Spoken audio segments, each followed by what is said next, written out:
అయిన ముఖ్యమంత్రి వర్యులు శ్రీ ఏ రేవంత్ రెడ్డి గారిని మనందరిని ఉద్దేశించి మాట్లాడవలసిందిగా రిక్వెస్ట్ చేస్తున్నాం. Sir, your kind words please.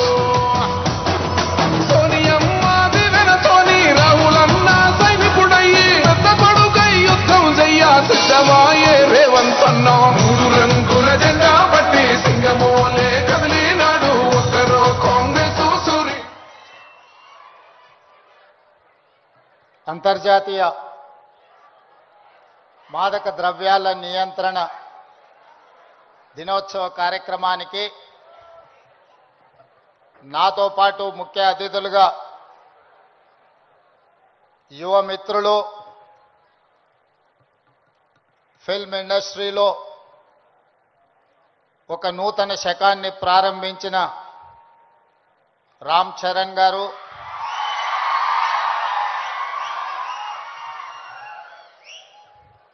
అదేవిధంగా ఏ బ్యాక్గ్రౌండ్ మూవీ ఇండస్ట్రీలో లేకపోయినా కష్టపడితే రాణించవచ్చు అని నిరూపించిన మరో యువమిత్రులు విజయ్ దేవరకొండ గారు,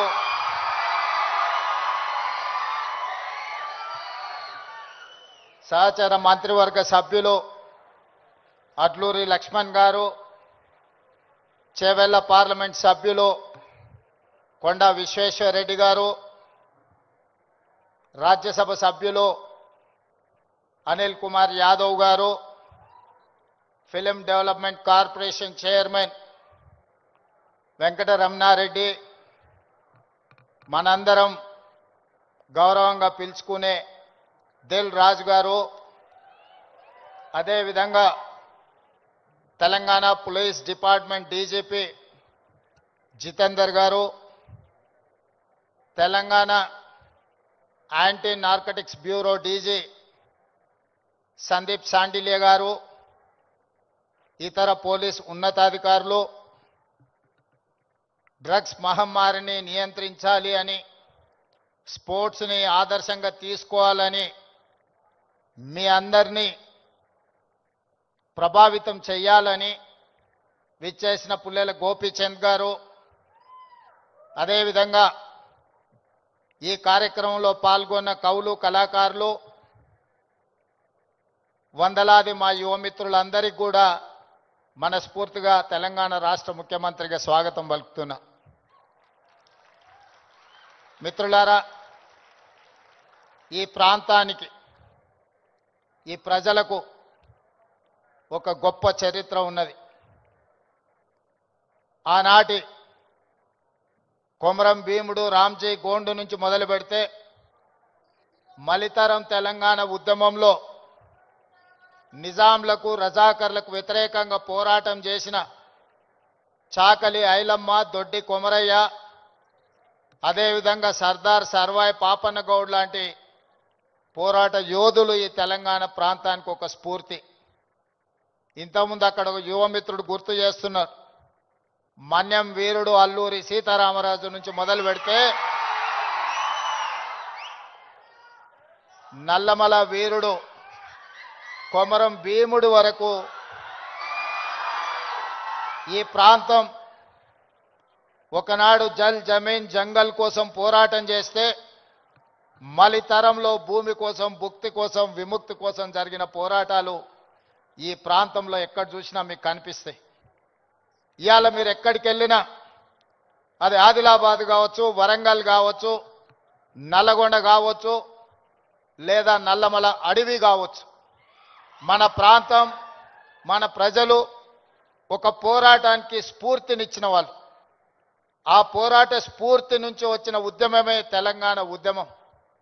ఈ తెలంగాణ ఉద్యమం ఆనాడు విద్యార్థుల నుంచి మొదలై తెలంగాణ రాష్ట్రాన్ని సాధించే వరకు విశ్రమించలేదు.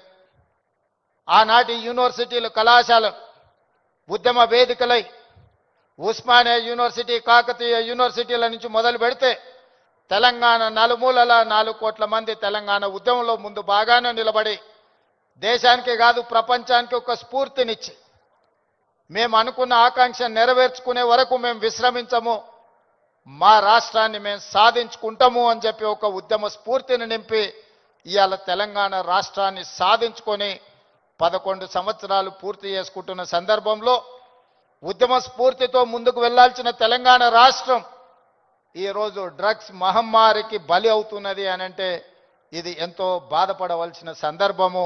మనందరం ఆలోచన చేయాల్సిన సందర్భం.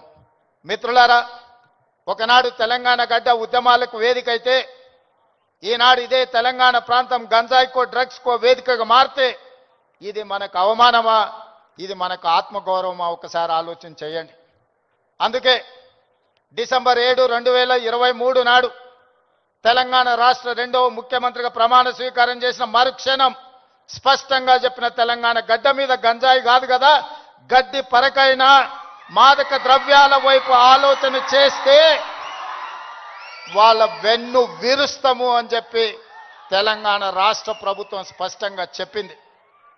ఇవాళ మిత్రులారా, ఈ వేదిక మీద ఉన్న మేమెవరం పెద్ద పెద్ద బ్యాక్గ్రౌండ్ల నుంచి వచ్చిన వాళ్ళం కాదు.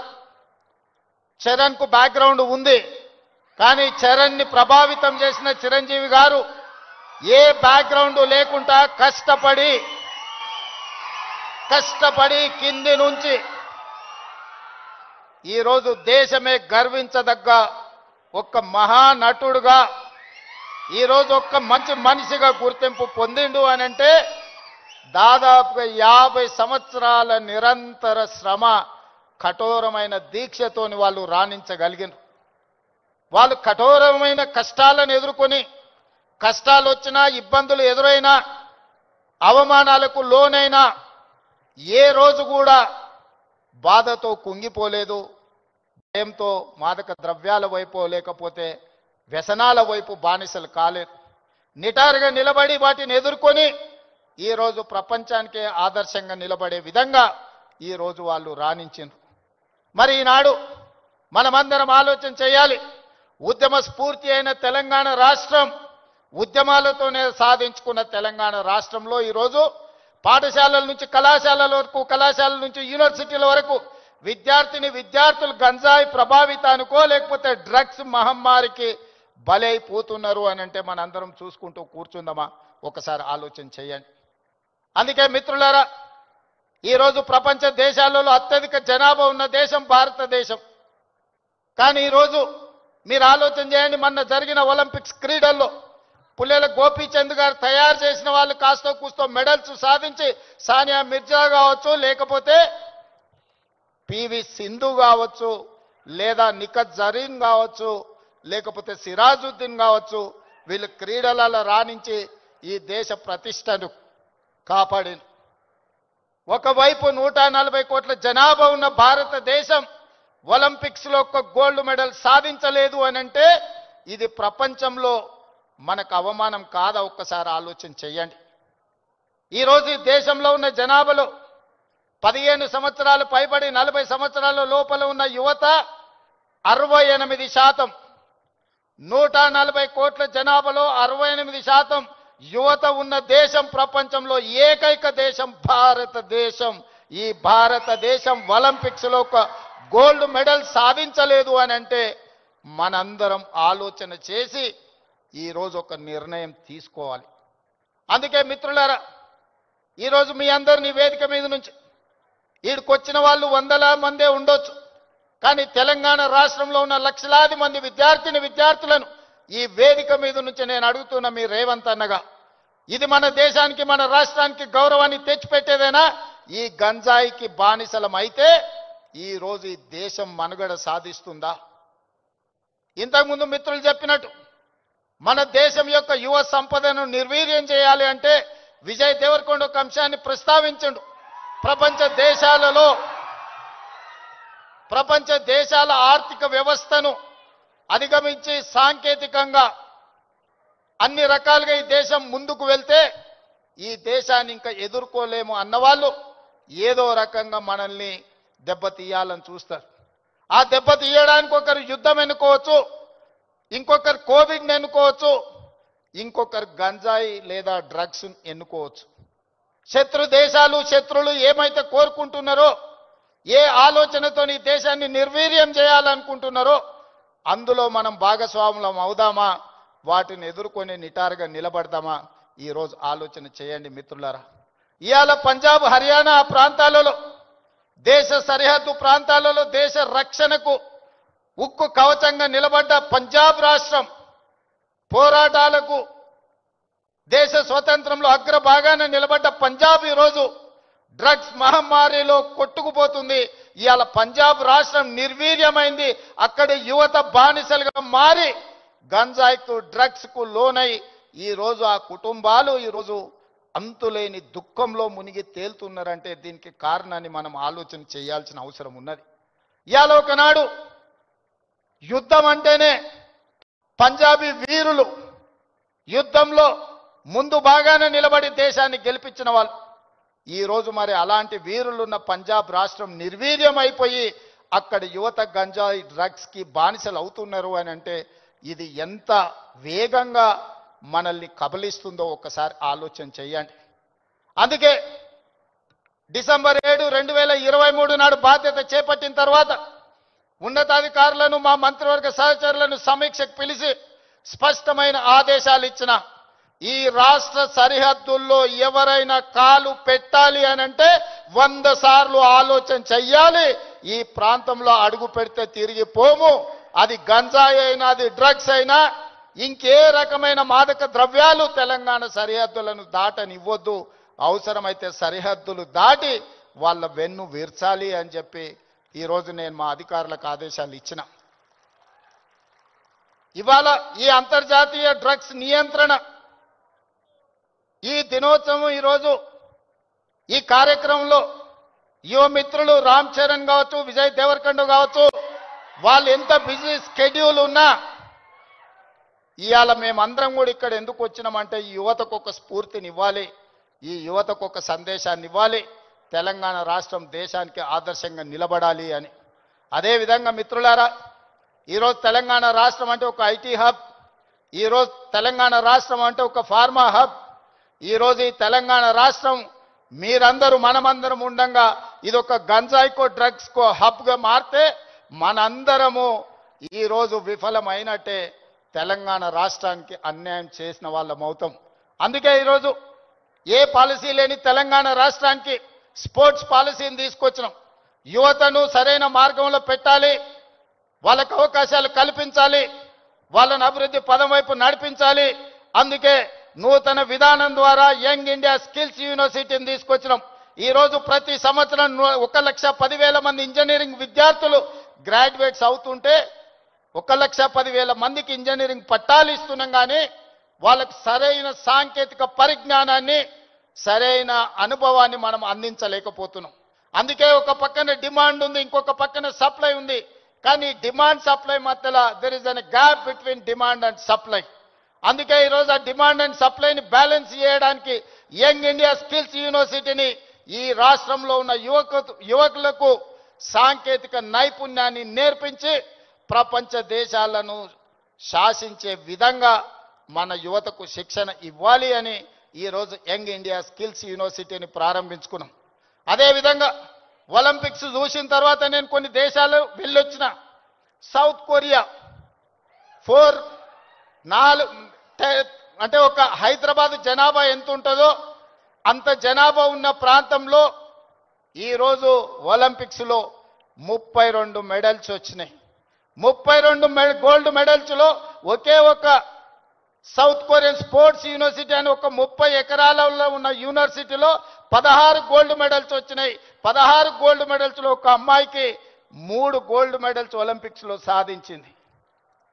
సౌత్ కొరియాలో ఒక అమ్మాయి 3 గోల్డ్ మెడల్స్ సాధిస్తే 140 కోట్ల జనాభా ఉన్న భారతదేశం ఒక గోల్డ్ మెడల్ సాధించలేదంటే ఆ దేశంలో ఉన్న ఒక అమ్మాయితో 140 కోట్ల మంది మనం పోటీ పడలేకపోతున్నాము అని అంటే ఇది ఆలోచన చెయ్యాలి. అందుకే ఈరోజు వీటన్నిటిని చూసినాం. ఆస్ట్రేలియన్ యూనివర్సిటీ, సౌత్ కొరియన్ యూనివర్సిటీలతోని ఒప్పందాలు చేసి అక్కడి నుంచి కోచ్లను, అక్కడి నుంచి నిపుణులను రప్పించి తెలంగాణను ఒక స్పోర్ట్స్ హబ్గా తీర్చిదిద్దాలి అని యంగ్ ఇండియా స్పోర్ట్స్ యూనివర్సిటీని ఈ మధ్యనే మనం పాలసీని అడాప్ట్ చేసుకున్నాం. రాబోయే రోజుల్లో తెలంగాణ రాష్ట్రం అంటే ప్రపంచ దేశాలు క్రీడల శిక్షణ ఇవ్వడానికి హైదరాబాదు నగరానికి వెళ్ళాలి అనే విధంగా దీని అభివృద్ధి పదం వైపు నడిపించాలని ఈరోజు స్పోర్ట్స్ పాలసీని తీసుకొచ్చినాం. అందుకే ఈరోజు మీరందరూ ఆలోచన చేయండి, మీరందరూ భాగస్వాములు కాండి. ఈ రాష్ట్రాన్ని బలంగా నిర్మించినప్పుడే ఈ దేశం బలపడుతుంది. ఈ దేశం బలపడ్డప్పుడే ప్రపంచ దేశాలతో పోటీ పడగలుగుతాం. ఈ రోజు మనం అందుకే తెలంగాణ రైజింగ్ 2047 అని ఒక విజన్ డాక్యుమెంట్ను, ఒక విజన్ని మనం ఈరోజు తెచ్చుకోవాలని అనుకుంటున్నాం. ఈ విజన్లో భాగంగా క్రీడలలో రాణించడమే కాదు, ఆర్థికంగా బలపడాలి. 10 సంవత్సరాలలో $1 ట్రిలియన్ ఎకానమీకి రీచ్ అవ్వాలి. 22 సంవత్సరాలలో $3 ట్రిలియన్ ఎకానమీకి తెలంగాణ రాష్ట్రాన్ని ముందుకు తీసుకువెళ్ళాలి అని చెప్పి ఈరోజు తెలంగాణ రైజింగ్ 2047 విజన్ డాక్యుమెంట్ని మనం ప్రణాళిక చేసుకుంటున్నాం. అందుకే రాష్ట్ర ప్రభుత్వం అన్ని రకాలుగా తెలంగాణ రాష్ట్రంలో ఉండే యువతకు శిక్షణ ఇవ్వాలి, అవకాశాలు కల్పించాలి. భవిష్యత్తులో మీరు గొప్ప వాళ్ళు కావాలి అని నేను ఈ వేదిక మీద నుంచి కోరుకుంటున్నా.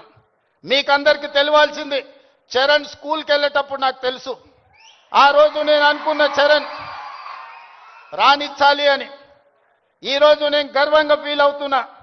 నా కళ్ళ ముందరనే స్కూల్ నుంచి కాలేజ్ నుంచి రియల్ లైఫ్ నుంచి రియల్ స్టార్ లాగా ఫిల్మ్ ఇండస్ట్రీలో రాణించి ఈరోజు RRR ద్వారా ఆస్కర్ అవార్డుని సాధించి దేశానికి ఒక గౌరవాన్ని తెచ్చిపెట్టింది. అది అంత ఆశామాసిగా వారు సాధించిన విజయం కాదు. చిరంజీవి గారి పేరుంటే మనందరం మన ఇళ్లలో జరిగే ఫంక్షన్లకు ఆహ్వానిస్తాం, కానీ ఆస్కార్ అవార్డు మనం ఇయ్యలేం. కష్టపడ్డాడు కాబట్టి, రాణించుండు కాబట్టి ఈరోజు ప్రపంచమే ఆస్కార్ అవార్డు ఇచ్చి ఒక యువమిత్రుణ్ణి గౌరవించింది. మరి దానికి కారణం కఠోరమైన దీక్ష, పట్టుదలతో ఆ రంగంలో రాణించడం. అందుకే మీ అందరికీ ఈరోజు సినిమాలలో వాళ్ళు పోషించే పాత్రలు కాదు, రియల్ వాళ్ళ లైఫ్ని ఆదర్శంగా తీసుకోండి. వాళ్ళు ఎంత కష్టపడితే ఇక్కడికి చేరుకొని ఉండొచ్చు.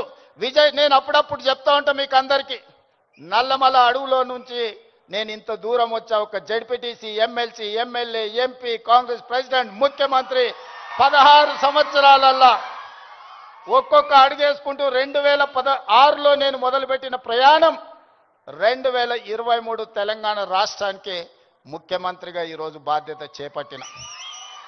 అదే నల్లమల అడవి నుంచి వచ్చిన వాడు విజయ్ దేవరకొండ. మా పక్క ఊరు పాలమూరు నుంచి ఈరోజు మీ అందరి అభిమానాన్ని సాధించిందంటే కష్టం లేకుండా, కమిట్మెంట్ లేకుంటే ఇంత దూరం రారు. వాళ్ళ నిజ జీవితాలను ఆదర్శంగా తీసుకోండి.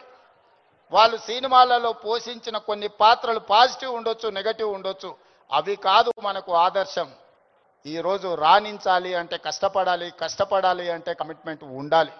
అందుకే ఈరోజు స్కూళ్ళలో, కాలేజీలో ఎక్కడైనా ఈ మాదక ద్రవ్యాలకు సంబంధించిన సమాచారం ఉంటే పోలీసులకు మీరే చేరవేయండి. ఇంతకుముందే టోల్ ఫ్రీ నెంబర్ని మీకు అందరికీ డిస్ప్లే చేసిండ్రు. నో డ్రగ్స్ అనే దానికి మీరే వారధులుగా కాండి. ఇన్ఫర్మేషన్ వ్యవస్థనే పోలీస్ వ్యవస్థను బలోపేతం చేస్తుంది. ఈరోజు నియంత్రించాలి అంటే సమాచారం ఉండాలి. సమాచారం ఉండాలి అంటే ఆ సమాచారం కాలేజీలలో చదువుకుంటున్న విద్యార్థులు, పాఠశాలల్లో చదువుకుంటున్న విద్యార్థులు టోల్ ఫ్రీ నెంబర్కు మీరు సమాచారం అందించండి. తప్పకుండా వాటిని నియంత్రిస్తాం. ఈ వేదిక మీద నుంచి పాఠశాల, కళాశాలల యజమానులకు కూడా నేను సూచన చేస్తున్నా, రేపు మీ కళాశాలలో ఇట్లాంటి అసాంఘిక కార్యక్రమాలు జరిగితే దానికి మీరే బాధ్యత వహించాల్సి ఉంటుంది. ఎందుకంటే తల్లిదండ్రులు మీ మీద నమ్మకంతో, విశ్వాసంతో లక్షలాది రూపాయలు ఫీజులు చెల్లించి పిల్లల్ని మీ పాఠశాలలు, మీ కళాశాలలకు పంపిస్తే మీరు చదువు చెప్పడంతోనే మీ బాధ్యత అయిపోయింది అనుకుంటే కుదరదు. వాళ్ళు ఏ విధంగా వ్యవహరిస్తున్నారు, వాళ్ళు ఎలాంటి వ్యసనాలకు లోనవుతున్నారో పర్యవేక్షించాల్సిన బాధ్యత యాజమాన్యాల మీద ఉన్నది. రాబోయే రోజుల్లో మా డీజీపీ, నా యాంటీ నార్కటిక్స్ అధికారులకు నేను ఆదేశాలు ఇస్తున్నా. ఏ కళాశాల, ఏ స్కూలు ప్రాంగణంలో ఎక్కడైనా గంజాయి, డ్రగ్స్ ఆనవాళ్లు దొరికితే యాజమాన్యాలను కూడా కేసుల్లో పెట్టండి. వాళ్ళ బాధ్యత. మనము నమ్మి మన పిల్లల్ని వాళ్ళ స్కూళ్ళకు, వాళ్ళ కాలేజీలకు పంపిస్తే లక్షలాది రూపాయల ఫీజులు కడితే వాళ్ళను పర్యవేక్షించకుండా బాధ్యత తీసుకోకుండా ఫీజులు తీసుకుంటాం కానీ బాధ్యత తీసుకోము అంటే కుదరదు. ఖచ్చితంగా ఆ స్కూలు కాలేజీ యాజమాన్యాలు కూడా బాధ్యత తీసుకోవాలి. మీరు ఎట్లయితే సైన్స్ మ్యాథమెటిక్స్ ఇంగ్లీష్ చెప్పడానికి టీచర్లను పెట్టుకుంటున్నారో, మీరు ఎట్లయితే స్పోర్ట్స్ కోసం మీరు టీచర్స్ని రిక్రూట్ చేస్తున్నారో, పిల్లల బిహేవియరల్ చేంజెస్ను కూడా గమనించడానికి సైకాలజీ, చైల్డ్ సైకాలజీ అవగాహన ఉన్న వాళ్ళని కూడా ప్రొఫెషనల్స్ను మీ కాలేజీల్లో స్కూళ్ళల్లో పెట్టుకోండి. పిల్లల ప్రవర్తనలో మార్పు గమనించాలి. ఎందుకంటే తల్లిదండ్రులు ఉద్యోగము లేకపోతే ఉపాధి పనుల్లో పడి వాళ్ళు సమయం పిల్లలతో కేటాయించలేకపోతున్నారు. అందుకే majority time kids are spending in their schools. So అక్కడనే వాళ్ళని గమనించాలి. వాళ్ళ ప్రవర్తనలో కానీ వాళ్ళ ఆలోచనలో కానీ వాళ్ళ వ్యవహార శైలిలో మార్పును గుర్తించవలసిన బాధ్యత స్కూల్ యాజమాన్యం మీద, టీచర్ల మీద ఉన్నది. దయచేసి స్కూల్ యాజమాన్యులకు, టీచర్లకు కూడా నా సూచన, మీ బాధ్యత అది, మీ సోషల్ రెస్పాన్సిబిలిటీ. మీరు ఖచ్చితంగా ఈ విషయంలో ప్రత్యేకమైన దృష్టి పెట్టాలి. రాబోయే రోజుల్లో గవర్నమెంట్ నుంచి కూడా నేను కలెక్టర్స్ అండ్ చీఫ్ సెక్రటరీ ఇతర అధికారులకు నేను ఆదేశాలు ఇస్తున్నా. ఈ పాఠశాల కళాశాలల యాజమాన్యులతోటి మీరు ఒక ప్రత్యేకమైన సమావేశం పెట్టండి, ఒక ఓరియంటేషన్ ఇవ్వండి, వాళ్ళకు ఒక అవగాహన కల్పించండి. యాజమాన్యులకు కూడా వాళ్ళ బాధ్యతలను గుర్తు చేయండి.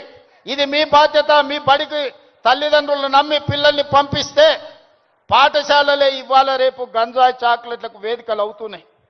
విద్యార్థులకు నేను సూచన చేస్తున్నా, మీ స్కూల్, మీ కాలేజీల ముందర ఏవైతే కిరాణా కొట్లు ఉన్నాయో, కిరాణం కొట్టుల్లో చాక్లెట్లే కాదు గంజాయి చాక్లెట్లు అమ్మే సంస్కృతి స్లోగా తెలంగాణ రాష్ట్రంలో కనిపిస్తుంది.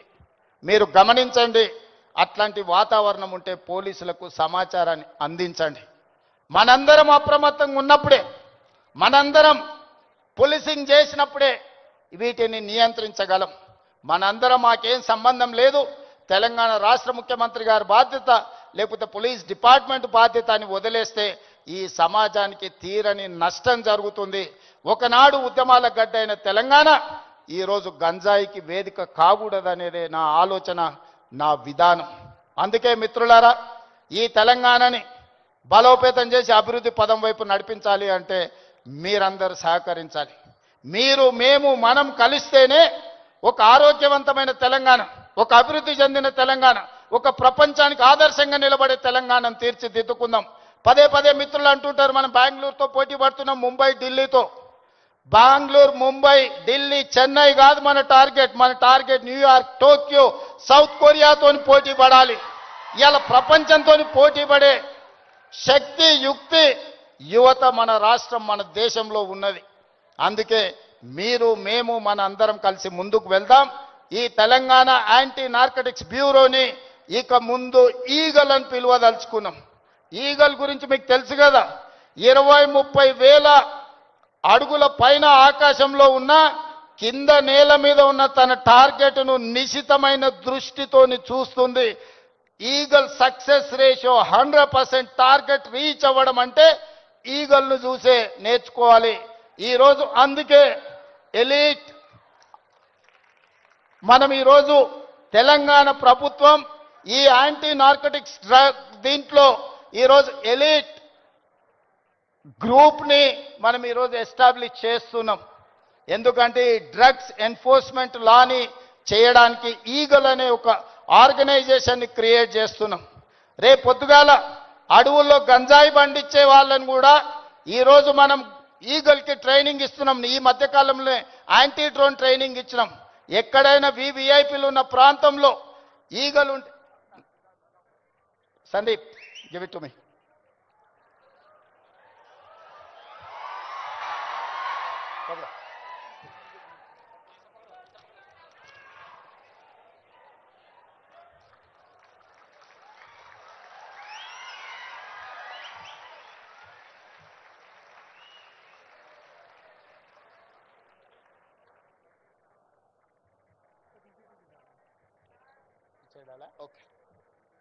ఈగల్ అంటే elite action group for drugs law enforcement.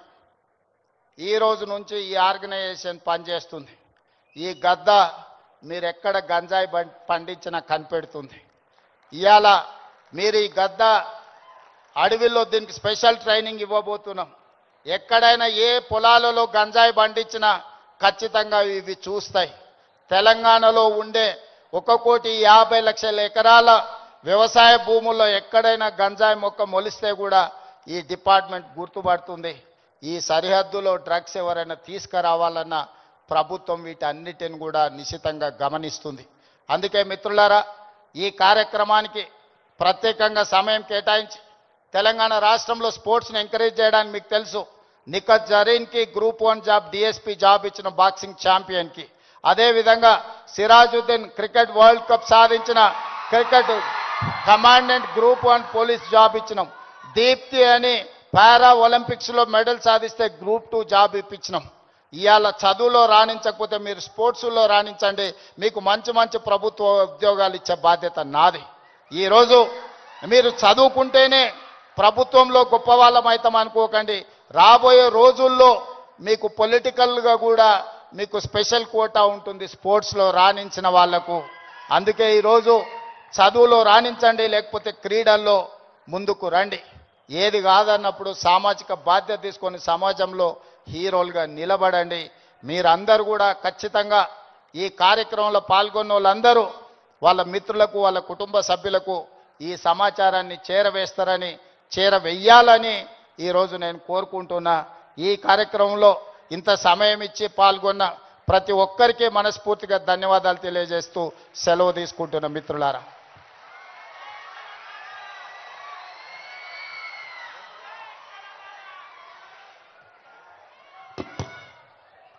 Thank you so much, sir.